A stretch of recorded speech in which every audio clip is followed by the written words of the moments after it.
Cette semaine, à Église en sortie, on parle du mois missionnaire extraordinaire avec le père Yolande Ouellette. On vous présente un reportage sur la plénière automnale de l'Assemblée des évêques catholiques du Québec et on parle des élections fédérales 2019 avec le vice-président de la CECC, Monseigneur Raymond Poisson.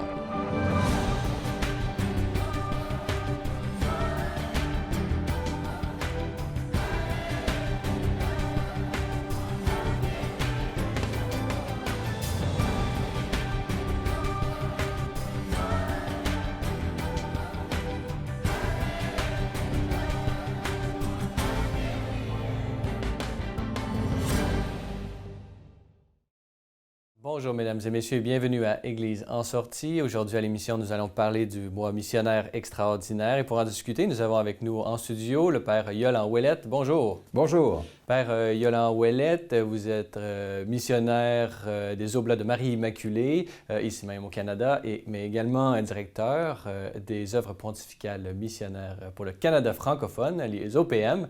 Alors justement, vous êtes d'une certaine façon un peu le grand responsable de la mise en application de ce mois missionnaire. Bon, si vous pouviez nous résumer justement ce mois missionnaire extraordinaire, c'est venu du pape François, là, quelle était son intention? Son intention, c'est de vraiment clarifier et je dirais nous rappeler la mission de l'Église. Le Christ l'a dit, hein, aller, mais quand il a dit aller, il a dit de toutes les nations. Après ça, qu'est-ce qu'on fait? Fait des disciples. Mais on a peut-être cette tendance à oublier cette responsabilité de toutes les nations. Donc, ce qu'on appelle la mission ad gentes. Rappeler qu'on a une responsabilité universelle. Et on doit la porter dans la prière, on doit la célébrer aussi, se ranimer dans ce sens-là sans cesse de génération en génération et l'accomplir. Donc, y aller. Le Christ dit « aller ». Et c'est donc un devoir. C'est aussi pour, avec François, le pape François, on a vu depuis 6 ans avec lui, il nous a rappelé la raison d'être de l'Église, elle est missionnaire. Donc, il y a une conversion à vivre et il veut que ce mois-là nous soutienne, nous aide à développer cette conversion missionnaire de notre institution en mode sortie, en mode du « aller » que le Christ nous a dit. Donc, poursuivre cette conversion missionnaire, reprendre avec un élan nouveau la transformation missionnaire de notre Église. Justement, quels sont les moyens pratiques qu'on peut mettre peut-être dans notre vie de tous les jours là, pour vivre d'une manière permanente cette conversion missionnaire? Il avait donné 4 grands moyens, le Saint-Père, pour se préparer. Donc, on avait une année préparatoire au mois missionnaire, puis il avait donné 4 grands moyens. Bien sûr que le premier moyen, c'est de recentrer notre vie sur le Christ, le grand missionnaire, c'est lui. Et recentrer notre vie, donc dans la prière, dans la contemplation, dans l'écoute de sa parole, de là vient une mission extraordinaire pour la terre entière, la transformer en royaume de Dieu, rien de moins, tu sais. Donc, premier point, recentrer notre vie sur le Christ comme jamais et écouter ce qu'il révèle et ce qu'il nous dit d'être, de faire aussi dans ce monde. Ensuite de ça, contempler la vie des missionnaires, écouter des témoignages missionnaires d'hier à aujourd'hui. Donc, et je dirais que là-dessus, on est fort. On est capable d'en sortir des beaux témoignages impressionnants et c'est ce qu'on va voir durant tout le mois d'octobre, là. Ensuite de ça, il y a toute cette dimension d'annonce. Avoir le goût de renouveler en nous l'annonce à nos frères et sœurs. Il y a tant de gens qui se tiennent distants, qui se tiennent sur le seuil, qui se disent indifférents ou pire que ça, athées ou quoi que ce soit. Comment leur proposer Jésus-Christ, cet être mort et ressuscité qui est avec nous et qui veut changer nos vies et remplir nos vies de sa vie divine. C'est un cadeau extraordinaire fait à l'humanité, mais on a une annonce à faire. Donc, 3e point, c'est cette annonce de la foi par notre témoignage à nous, puis aussi par... et se former aussi à la mission. Donc, se donner des outils, faire réfléchir sur la mission.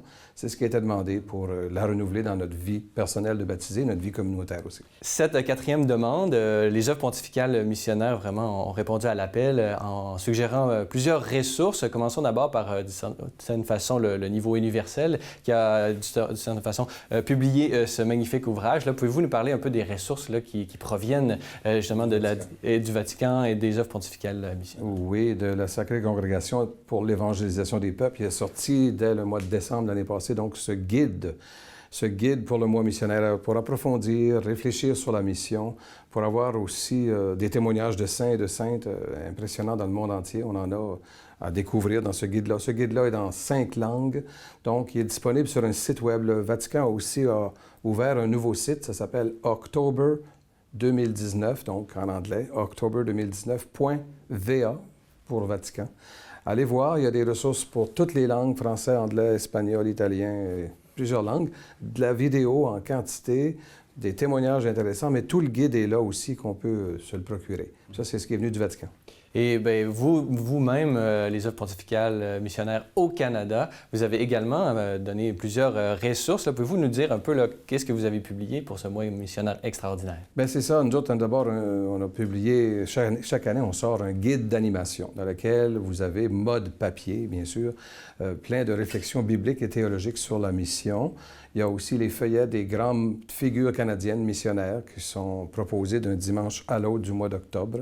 Il y a le rosaire missionnaire, c'est du nouveau cette année, avec François pour réfléchir sur la mission. On vous donne des outils, mais un rosaire missionnaire intéressant à s'offrir durant tout le mois. Il y a le site web de missionfoi.ca qui offre plus aussi, parce que le mode papier, on continue de l'offrir, mais dès que vous l'ouvrez, ce dossier-là, on vous envoie dans notre site. Allez consulter parce qu'il y a beaucoup plus.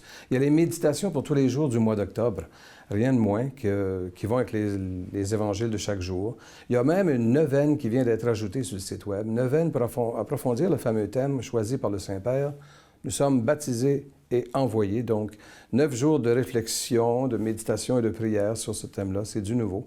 Il y a une veillée de prière missionnaire qui est proposée, mais il y a aussi une heure sainte. Ça vient de s'ajouter sur le site web missionnaire. Donc, c'est dans ce sens-là qu'on propose aussi des célébrations qu'on n'a pas imprimées, mais pour renouveler la mission dans nos églises locales, des célébrations d'envoi. Donc, il y avait des célébrations d'ouverture, ce qu'on a vu un peu partout dans le Québec francophone, mais on voit aussi des gens qui préparent des célébrations de clôture, mais j'appelle ça d'envoi missionnaire, qu'on propose là-dedans. Il y a la vidéo faite aussi avec la collaboration de Ciel et Lumière. Un cœur missionnaire, c'est quoi? Vous avez également lancé une campagne sur les médias sociaux que tout le monde vraiment engagé en Église a pu voir. Ma mission est... Pouvez-vous nous parler un peu du concept? Bien, le concept, il est une proposition qui nous vient justement de tous les directeurs nationaux qui se sont réunis en novembre dernier puis ont dit, il faut faire quelque chose. Donc, l'option concrète est simple, c'est partout dans tous les pays, c'est d'inviter les gens à témoigner d'abord de prendre conscience que nous sommes des êtres missionnaires, de par les qualités que le Seigneur met en nous, les aptitudes qu'il a mis en nous, les talents, les charismes, les dons. Donc, les gens essaient de résumer, ça demande de l'introspection en une ligne. Ma mission, moi, est dans ce monde. Et les gens trouvent assez vite et participent. Donc, au Québec, 12 diocèses ont embarqué dans la campagne jusqu'à maintenant, puis c'est plus de 300 témoignages qui sont sortis dès les premières semaines. On les accumule. Mais si vous allez voir à missionfoi.ca, vous avez un tableau complet de ce qui se passe dans le monde, différentes langues. Les gens témoignent, donc dans d'autres pays aussi, on participe à la campagne digitale ou numérique, comme il faut bien dire les choses, mondiale. Exactement. Oui. Pouvez-vous nous dire, à l'intérieur de ce mois missionnaire extraordinaire, il y a le dimanche missionnaire. Alors, j'imagine que ça va être une édition très spéciale. Parlez-nous un peu du dimanche missionnaire. Bien sûr, d'abord et avant tout, on va le célébrer le dimanche missionnaire avec le Saint-Père, parce qu'à son agenda, il y avait le 1er octobre une journée, une vigile, je dirais des vêpres, mais c'était tellement impressionnant ce qu'il a osé nous dire, nous interpeller. Mais là, il y aura à nouveau François qui risque à nouveau de nous interpeller par une messe très célébrée sur la place Saint-Pierre le 20 octobre prochain, évidemment. On a quand même ici aussi, j'ai cru voir tout ce qui va se faire dans les diocèses, parce que mes directeurs diocésains ont témoigné un peu de ce qu'il y a d'initiatives, mais entre autres, il y a aussi beaucoup de messes des nations, messes multiculturelles qui vont avoir lieu ici et là dans nos diocèses pour célébrer la dimension universelle justement de notre mission. C'est une occasion de soutien spirituel. On prie ce dimanche-là de façon très intense pour l'Église universelle et on partage aussi en toute solidarité avec l'Église en pleine expansion, je dirais, en Afrique, en Asie, en Amérique latine, en Océanie. Donc, c'est la grande quête universelle. C'est le grand partage pour cette Église qui se développe actuellement à merveille. Et en terminant, pouvez-vous nous dire un peu vos espoirs pour ce mois missionnaire extraordinaire? Mes espoirs sont ceux du Saint-Père, évidemment, parce que c'est sa cause que nous soutenons. Donc, lui, j'aime beaucoup l'expression qu'il a dit « Je souhaite à l'Église, et prions comme intention durant le mois d'octobre, un nouveau printemps missionnaire. » Derrière ces mots-là, je sais qu'il souhaite une grâce de renouveau missionnaire pour toute l'Église universelle. Donc, je souhaite ça à notre belle Église ici comme dans le monde entier. Un nouvel élan missionnaire aussi chez nous et partout. C'est ce que je souhaite. Et que ça croisse, je prends les mots de François, que ça croisse l'amour pour la mission. Et il a ajouté à un moment donné aussi que se développe la passion pour la mission. Quand on a développé à ce point-là ce goût en nous, qui sommes baptisés de la mission ici, de partager notre foi, ça devient une passion. Et je le souhaite à tous nos auditeurs et auditrices. Et nous le souhaitons à vous également, puisqu'on a tous besoin d'être évangélisés d'une certaine façon. Alors, Père Yolande Ouellette, je rappelle que vous êtes le directeur des OPM, les œuvres pontificales missionnaires pour le Canada francophone, mais également Père de l'Ordre des missionnaires Oblats de Marie Immaculée, ici même au Québec. Alors, merci beaucoup d'avoir été avec nous aujourd'hui. Avec joie. Bon mois missionnaire. Merci. De notre côté, on va aller voir un reportage sur la plénière 2019 de l'Assemblée des évêques catholiques du Québec qui a eu lieu au sanctuaire Notre-Dame-du-Cap à Trois-Rivières.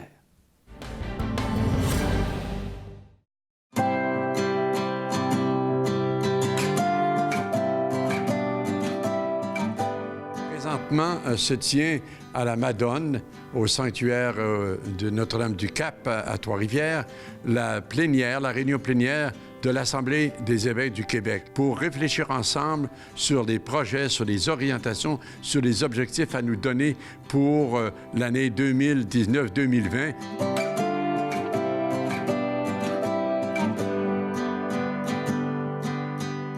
Bien, je pense que c'était une année très, très productive et très active.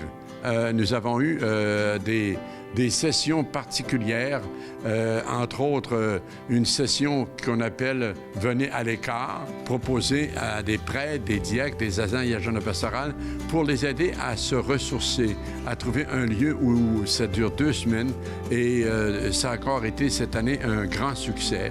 Nous avons eu aussi une session particulière qu'on appelait le carrefour d'hospitalité québécoise pour les prêtres venant d'ailleurs. Alors, je peux dire que l'année a été riche en projets et en orientation.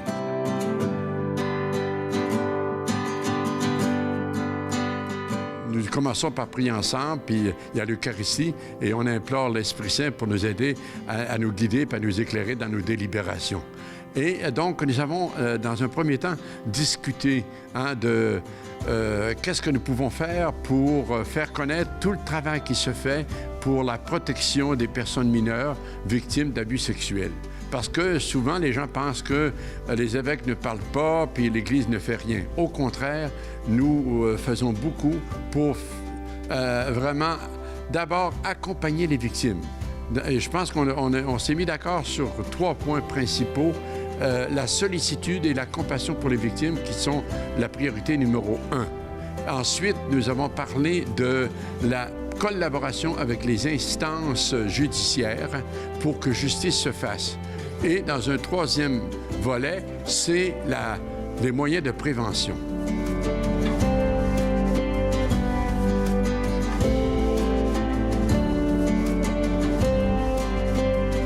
Reçu M. Michel Couturier et M. Belle-Rose qui sont venus nous parler de l'Association du tourisme religieux et spirituel du Québec. Et je pense que c'est une heureuse initiative. Avant ça, c'était l'Association des sanctuaires. Maintenant, c'est élargi parce que vraiment, les gens qui ont pensé à cette association veulent promouvoir le tourisme religieux et spirituel au Québec. Nous avons un trésor pas simplement architectural, mais un trésor religieux et spirituel qu'il faut rendre accessible et faire connaître aux gens. Alors, ils sont là pour nous aider à promouvoir nos lieux, à faire en sorte qu'il y ait aussi un travail de collaboration ensemble. C'est pour ça qu'ils disent, nous voulons développer une vie associative. Au lieu de travailler chacun de notre côté, mettons ensemble nos ressources, puis essayons de développer des moyens pour nous faire connaître et aussi pour que les gens, quand ils visitent nos centres, nos lieux de pèlerinage, que ce ne soit pas uniquement une dimension de tourisme. Il nous parlait justement des 3 types de touristes. Le touriste religieux qui va visiter des centres et des lieux de pèlerinage parfois. T'en as d'autres que c'est pour l'architecture et la beauté du site. Puis le 3e, c'est par spiritualité qu'ils veulent avoir une expérience spirituelle. Mais quelles que soient ces motivations, je crois qu'il y a un travail à faire pour promouvoir. Puis en même temps, ils peuvent avoir un rôle de nous aider à établir avec le gouvernement de bonnes relations pour soutenir nos patrimoines. Alors, c'est dans ce sens-là que l'association peut vraiment apporter un soutien nécessaire aussi pour promouvoir notre tourisme religieux et spirituel au Québec.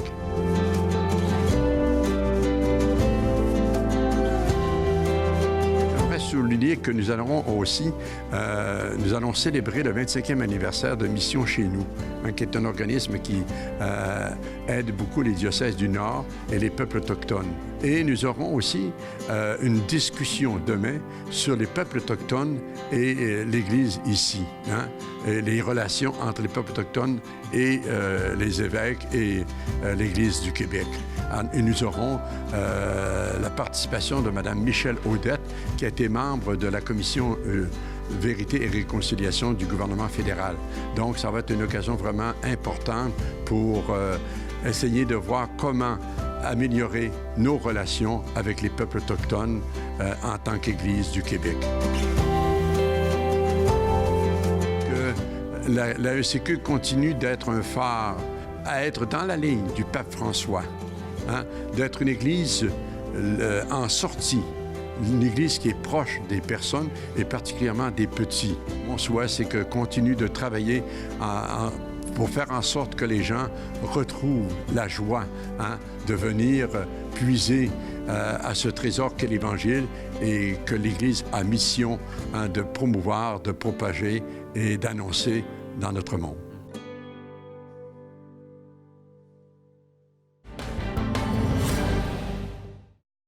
Dans cette troisième partie d'émission, je suis au NAF Center de Cornwall, où se réunissent les évêques du Canada, et nous parlerons des élections fédérales. Et pour en discuter, nous avons avec nous Monseigneur Raymond Poisson. Bonjour. Bonjour, plaisir. Monseigneur Poisson, vous êtes évêque de Saint-Jérôme, diocèse d'où vous venez originairement. Mais on est réunis aujourd'hui pour parler d'un document que vous avez publié en tant que CECC, en tant que Conférence des évêques catholiques du Canada. Voter en tant que catholique, guide pour les élections fédérales 2019, c'est son titre. Alors, c'est de ce sujet que j'aimerais discuter avec vous. Pouvez-vous nous parler un peu, on le lit dans ce document qui est disponible sur le site de la CECC. On voit, vous commencez par une espèce d'analyse, on pourrait dire, de l'acte même de voter, qui est un devoir, selon vous. Pouvez-vous nous parler un peu de quelle est l'importance de l'acte de voter pour un catholique? Bien, d'abord, c'est notre tradition que de publier un message à l'occasion d'élections fédérales dans les assemblées régionales. Ça se fait même lorsque les circonstances s'y prêtent pour des élections provinciales. Oui, d'abord pour inviter nos gens à participer à l'élection. Participer à l'élection, cette participation citoyenne, comme d'ailleurs les Français utilisent souvent l'expression, la participation citoyenne, c'est un acte par lequel tout le monde est invité à exprimer sa pensée, mais pour essayer de rechercher ensemble le bien-être commun. C'est aussi une marque d'appréciation pour les personnes qui, comme on dit dans nos expressions, se lancent en politique. C'est-à-dire que c'est quand même un grand pari que de vouloir améliorer la condition des plus petits, des mieux nantis, des entreprises, des communautés, un peu tout le monde. Alors, c'est très difficile à réaliser et ça prend beaucoup de courage, je pense, pour devenir un candidat. Alors, d'abord, notre message veut inviter nos gens à participer. C'est peut-être le premier reproche qu'on peut faire à quelqu'un qui voudrait lancer une critique à l'adresse de l'État, de notre pays ou de ce qu'on fait ou on ne fait pas. Est-ce que tu as participé? Alors, d'abord, participer, ça sous-entend qu'il faut se sensibiliser, savoir ce qui est proposé, quels sont les véritables enjeux, comment ces enjeux-là, ces propositions-là peuvent être conciliables, conséquentes avec mes options comme personne intégrale. C'est-à-dire que nous, on s'adresse dans notre message aux catholiques. Alors, quand je suis un catholique, je n'ai pas un petit tiroir que j'ouvre de temps en temps pour me servir de de ma foi, de dire, bien là, je suis religieux, je suis catholique. Non, la foi, l'identité chrétienne, c'est quelque chose qui vient teinter toute ma vie, toute ma participation citoyenne, ma manière d'être avec et pour les autres. Alors, dans les choix politiques, ça a sa place, toutes les valeurs chrétiennes par rapport aux propositions. Exactement. Vous avez manifesté comment, justement, cette vision catholique du réel, elle imprègne chacune des dimensions. Mais pour pouvoir reconnaître cela, il faut, d'une certaine façon, comme individu ayant cette foi, se former sa conscience, puisqu'on n'est pas avec la science infuse, comme on dit. Alors, pouvez-vous nous donner peut-être vous-même quelques conseils pratico-pratiques qui pourraient aider les catholiques, justement, à comment former leur conscience pour y voir plus clair? Bien, évidemment, on est dans un monde de communication. On dit ça souvent. Il suffit d'aller dans un lieu public puis de remarquer qu'à peu près tout le monde est sur son téléphone ou son iPad. Ça ne veut pas dire qu'on communique beaucoup. Ceci étant dit, on a un effort à faire. C'est celui d'aller rechercher, grâce à nos moyens de communication, les propositions qui nous sont faites, les options de fond des partis politiques, des candidats, des candidates, mais aussi quelles sont les valeurs intégrées à notre foi qu'on appelle tout l'enseignement social de l'Église. Alors, on va essayer d'être sensible, par exemple, à toute la valeur de la vie. Alors, la valeur de la vie, l'importance de la vie humaine, mais de la vie en général, le pape François nous y a déjà connectés dans Laudato Si, en nous parlant de cette imbrication entre la qualité de la vie humaine et la qualité de l'environnement. Souvent, quand l'environnement est maltraité, c'est que la vie humaine est très appauvrie aussi en même temps. Alors, se sensibiliser par nos moyens de communication, aller chercher sur le net, aller chercher quelles sont les valeurs fondamentales au niveau social de ma foi catholique. C'est assez facile avec les indices de recherche. Et ensuite, aller voir aussi au niveau des candidats quelles sont leurs propositions. Parce que dans les médias traditionnels, on nous fait des points de presse. Les points de presse sont basés sur l'actualité du jour. Dans l'actualité du jour, les candidats, c'est souvent les chefs, sont confrontés à des questions, à des rencontres. Mais on le sait, la manière dont aujourd'hui on fait de la politique, c'est qu'on va rencontrer souvent des assemblées plus partisanes, c'est-à-dire des personnes qui sont déjà convaincus. Acquises, oui, c'est ça, à notre parti. Alors, si le chrétien, le catholique, veut vraiment avoir l'heure juste, il doit faire l'effort d'aller chercher, les partis politiques ont des sites, aller voir quelles sont les options. Alors, on a parlé tantôt de qualité de vie, qualité de l'environnement, et aussi respect de la vie. On est dans une société où on nous a beaucoup habitués à des courts-circuits. Ce que je veux dire, c'est si je remets en question toute l'idée de l'avortement telle qu'elle est traitée, c'est comme si en même temps je remettais en question tout mon respect que j'ai pour la condition féminine. C'est pas ça le vrai enjeu du débat aux yeux de la foi chrétienne. Il faut donc faire l'effort d'aller voir qu'est-ce que ça veut dire, respect de la vie. La même chose, on fait un court-circuit quand on parle. Au Québec, on parle d'aide médicale à mourir. Bon, parlons des vrais termes, de l'euthanasie. Eh bien, on fait un court-circuit. On dit, si vous êtes contre l'aide médicale à mourir, vous voulez laisser les gens souffrir. Non. Vous êtes pour l'acharnement thérapeutique. C'est pas pareil du tout. Il faut prendre le temps d'aller se sensibiliser à cela.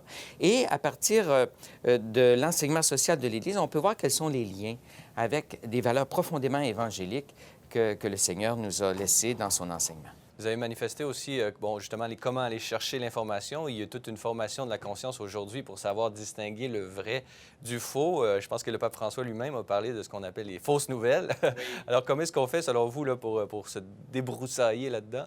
Bien, je pense que du côté, en tout cas, enseignement social de l'Église, il faut faire l'effort d'aller chercher, non pas des articles de personnes qui, de bonne foi, vont vouloir commenter, interpréter, critiquer ou appuyer l'enseignement socialiste, mais il faut aller voir vraiment des documents officiels qui ne sont pas si difficiles que cela à lire.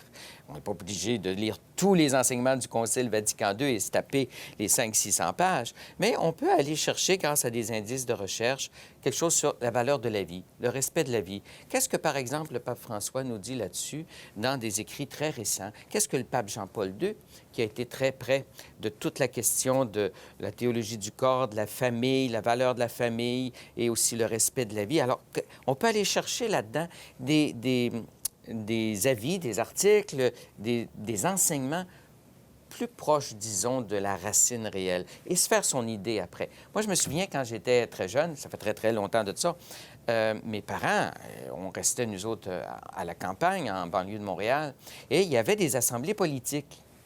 Et je me souviens très bien que mes parents étaient d'un parti politique qui n'était pas celui du village. Ça, c'était très clair. On était les seuls dans la rue. Fait bande à part. On faisait bande à part. Et on recevait à ce moment-là, 2 ou 3 fois, c'est arrivé aux élections, le candidat à manger. Mais ce que je me souviens surtout, c'est qu'il y avait à ce moment-là, à la salle paroissiale, une assemblée, je dirais, non partisane, où il y avait d'invités 2 ou 3 candidats de partis différents. Et étaient présents là, bien, la communauté paroissiale, le monde du village, de la place. On n'est plus dans ce monde-là. Alors, c'est pour ça qu'il faut absolument faire l'effort, et c'est dans ce sens-là que le texte est écrit. On invite les gens à prendre le temps de se documenter par les moyens de communication qu'on a, et surtout, à oser penser, ma foi, ma condition de disciple de Jésus, le fait que j'appartiens à l'Église catholique, va guider aussi mes choix. Parce que ce n'est pas optionnel, je dirais. C'est pas quelque chose que je me sers de temps en temps. Ça vient t'aider. Et c'est vrai aussi des candidats. Je pense que les candidats n'ont pas à faire abstraction des valeurs qui sont les siennes sous prétexte de remporter une victoire peut-être plus facilement. Je pense qu'il n'y a pas un parti politique qui va nous offrir un programme Parfait. totalement en lien. Mais le but de l'Église catholique, c'est pas d'imposer sa vision à l'ensemble de la communauté canadienne. C'est pas une utopie. C'est pas ça.